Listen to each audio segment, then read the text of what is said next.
कभी समुद्र तो कभी जमीन, हर जगह सीमा विवाद को लेकर घिरा रहने वाला चीन एक बार फिर कुछ ऐसा करने जा रहा है जो अब तक कभी नहीं हुआ। चीन ने एक ऐसा जहाज बनाया है जो समुद्र में हजारों मीटर की गहराई में जाकर ड्रिल कर सकेगा। धरती की गहराइयों में कैसे कैसे रहस्य छिपे हुए हैं, इसकी बहुत ज़्यादा जानकारी अब तक सामने नहीं आई है। इस लिहाज से देखें तो अगर चीन का यह जहाज अपने मिशन में सफल हो जाता है तो रहस्यों के संसार में एक नई कहानी लिखेगा।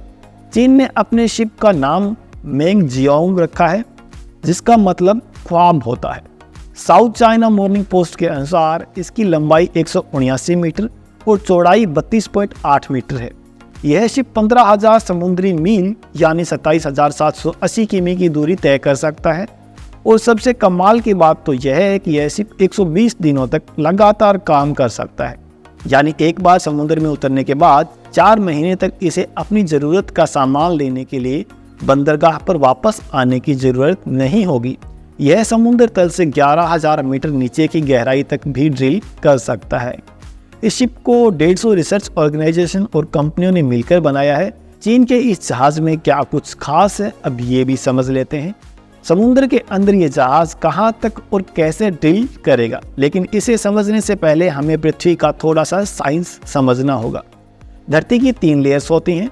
सबसे ऊपरी सतह को हम क्रस्ट कहते हैं। इसी हिस्से में हम रहते हैं और जितने भी द्वीप, महाद्वीप, महासागर होते हैं वो इसी सतह पर होते हैं। इसके बाद पृथ्वी की दूसरी सतह होती है मेंटल।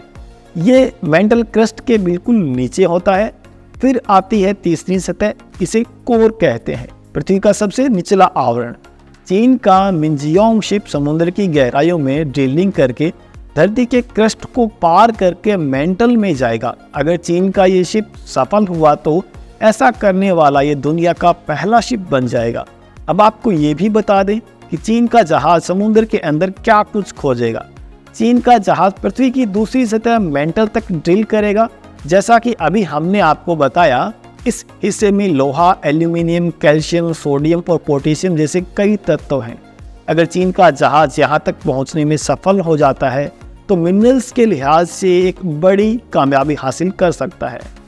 इसके साथ ही गैस और तेल की खोज में भी ड्रिल मददगार साबित होगी। अनुमान है कि मेटल तक ड्रिलिंग से प्लेट टेक्टोनिक्स के बारे में भी कुछ जानकारी मिल सकती है। इस बीच ड्रिलिंग की टाइमिंग को लेकर दुनिया की नज़रें टिकी हुई हैं, खास तौर पर अमेरिका की। बीते कुछ सालों में दक्षिणी चीन सागर को लेकर चीन और अमेरिका आमने सामने हैं। इस लिहाज से खोज पर अमेरिका भी नज़रें गड़ाए हुए है। खैर, यह वक्त ही बताएगा कि चीन की खोज कितनी सफल हो पाती है, लेकिन इसका असर इंटरनेशनल पॉलिटिक्स पर जरूर देखने को मिल जाएगा।